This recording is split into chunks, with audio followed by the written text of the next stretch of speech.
What is going on? My name is Michael. Welcome to another video. Now, I want you to lean in a little bit closer. I need you to hear what I'm about to say.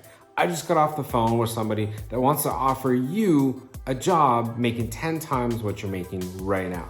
So if you're somebody making $40,000 a year, they want to pay you $400,000. If you happen to make $100,000 a year, they want to pay you $1 million and so forth. And my question to you is, would you take that job? I want you to open up those comments. I want you to tell me why you want to make more money in your job. What are you gonna do with that money? Why do you want more money? There's a saying that goes, "For the love of money is a root of all kinds of evil." I know everybody that's watching this said, yes, Michael, I want to make 10 times what I'm making right now. I don't think that makes you evil. I think what you're thinking is the same thing that I'm thinking.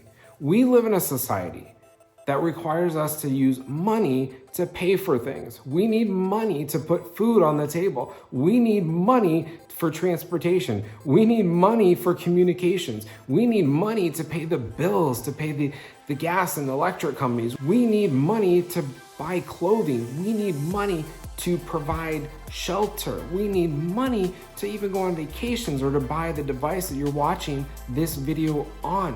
Our society requires us to have money if we want to survive. So making a little bit more money or 10 times what you're making, does that make somebody evil? I don't think so. I think that you enjoy the benefits, the opportunities, and the choices that more money brings. And if I'm right that you do like that, go ahead and smash that like button right now. Because when we have money, it doesn't mean that we love it. It just means that it provides more opportunity and more choices to us. I'm starting this series to talk about money and finances to teach people like you, like me, more about money. When I was young, growing up, I wasn't taught everything that I wish I knew about money. And I'm sure there's people like me out there that can benefit from this information. And if you're one of them, you're gonna wanna subscribe, not miss any videos that I publish on this topic. As we go through this series, I'm gonna be talking about money as it's applicable to kids, teenagers, adults, all the way up through leaving a legacy. So you're not gonna wanna miss anything. It's applicable to anybody at any stage in your life if you want more money. And remember, I'm not judging or criticizing anybody for wanting more money.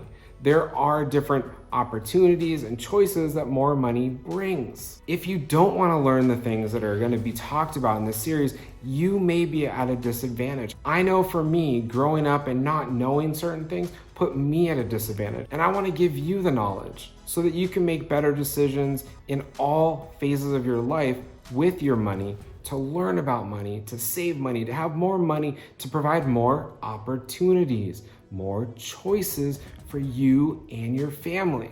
This topic brings up a really good question that I know everybody has on their mind. Does money bring happiness? I want you to open up those comments again. Tell me what you think. Does money bring happiness? That's going to be the first topic we're going to talk about in the series. If you're interested in that, go ahead and click into this video right here. I will put a link to it here. And if you're interested in finding out what some people perceive as a shortcut to making money, go ahead and click into this video right here. I hope that you have a great day, and I will see you in the next video. As always, thanks for watching. Make sure you smash that like button and leave a comment.